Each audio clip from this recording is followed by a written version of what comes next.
Hi everyone, welcome back to my channel, Palpable Pages. If you don't know me, my name is Alicia. And life update, recently I just chopped my hair. I literally chopped it and I donated all of it. So if you haven't seen some previous videos, my hair's gotten pretty long. It was really long, kind of obnoxiously long, and I cut off 15 inches and donated it. So that was exciting, and I just feel like it's so light now. It's just different. Um, I still do the top knot bun on some lazy days, but it's all down, it still feels a lot lighter, and it doesn't get stuck on things as much, and it's soft. And anyways, so there's that. But yeah, in other words, let's talk about this book I've just finished, Beach Read. It's by Emily Henry, and I haven't read any other books from her. This is the first. And at first, when I, approached any of her books at Books a Million or Barnes and Noble, there's always a romance stand in the middle of the aisle, and it's kind of just got only romance books and rom-coms, or I'm like Danielle Steele novels, I can imagine it being like. So I'm like, wasn't that interested. I don't want to just read just a romance. I'm not into those kind of books. I like usually thriller books or mystery books or just something with a little depth to it.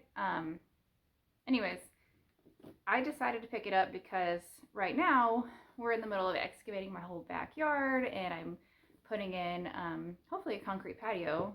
We're getting pricing for that, and I'm excited about it. It's going to be really big. It's going to be a big, massive transformation back there. And I have these pineapple lanterns I found at Home Depot I really like, and it's going to be a whole vibe, like a beachy vibe back there that I'm going to try to put out there. And so I've just really been into beach vibes right now, really wanting to go to the beach, living vicariously through this book. I was hoping to, have a little change of scenery from all the thriller novels I've been reading, and tried this book, Beach Read. And also, there's a lot of people that have recommended Emily Henry as an author, saying that a lot of her books are really good. So I'm intrigued, and I blew right through this book. I loved it. It was definitely not what I thought it would be. I was expecting just some kind of sappy romance book, but it wasn't. It wasn't. It definitely has the depth that I was looking for, and it has, of course, the beach vibes and things, but really, it didn't center too much around the beach like I thought it would.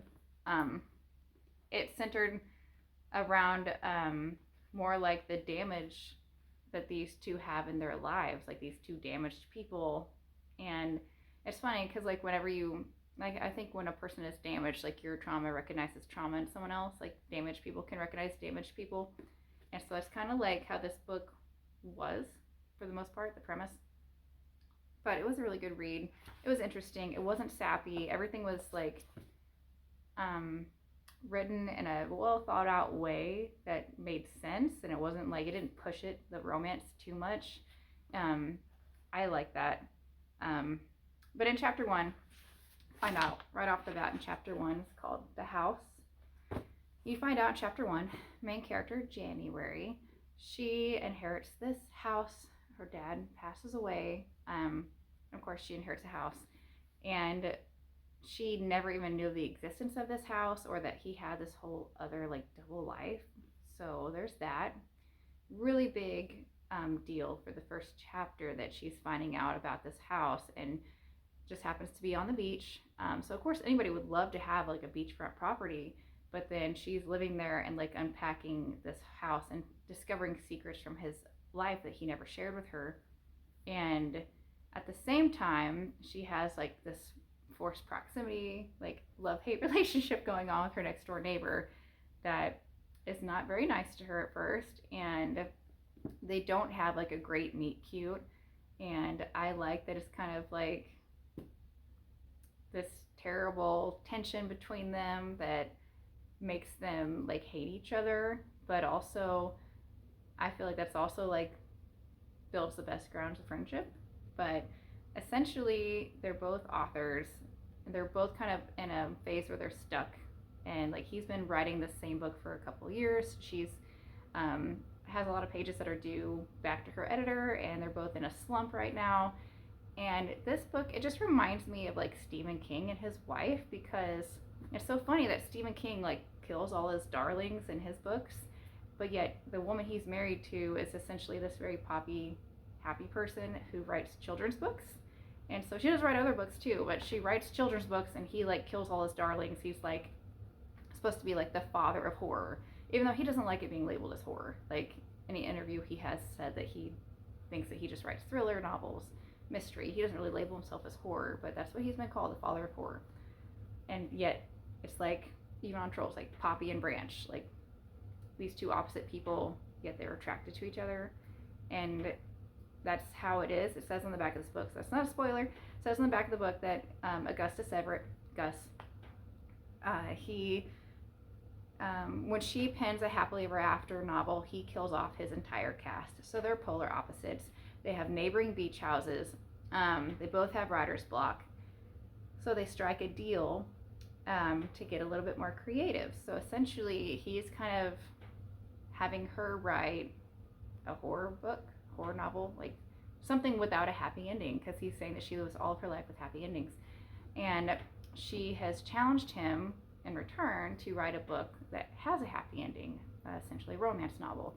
And so I like how it, like, they go about their book research and how they spend their time together. I feel like he gives her more depth and she makes him a little lighter, and I like how it plays out.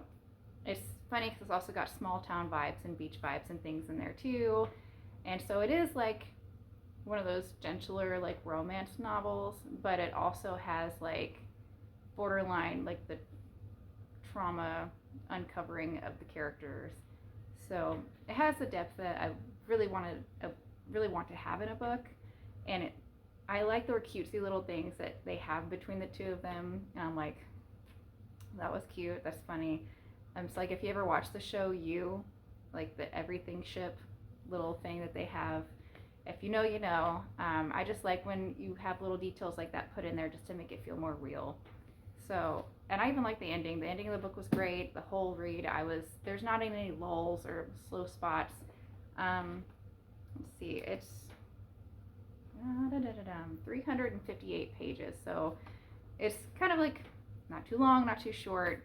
I breezed right through it. I enjoyed it. And after this book, I'm like, I'm definitely going to move on to another Emily Henry book. I just recently got Book Lovers, so I'm excited to read Book Lovers. Maybe not next, because I have a lot of books that I just got to. I just went and got the book The Apothecary, and I think it's Run, Daisy, Run, so by James Patterson and Dolly Parton. So yes, I have like a book list, and it's really hard because I just that day pick up what kind of mood I'm in. Some days you're in like a true crime mood, and some days you're in a Hallmark mood, and it's kind of hard to figure out which mood you're in that day. Yeah, I was really into beach vibes. Perfectly settled my beach vibes because it's in there a little bit, but definitely got me more into ooh, now I really want to pick up a thriller. But then also I really want to pick another Emily Henry book up. So I'm like, I don't know what to read next. I didn't really plan it. I just kind of grabbed a book and put it in my bag because we were on our way out and I wanted to have a book to read while I was waiting forever. So I just grabbed a random book, put it in my bag, and I'm enjoying it a lot right now, actually. So that will be the next one on my list to review. Stay tuned for that. I hope you guys have a great month of May. Happy May. Right now it's Cinco de Mayo, so I hope everybody has plans for Cinco de Mayo. I know I do. It's gonna be a good day, and it's supposed to be a really rainy day. I've yet to see it. I was kind of hoping for it, but it's not. In other words, have a great day and stay tuned. Subscribe for more videos. Bye.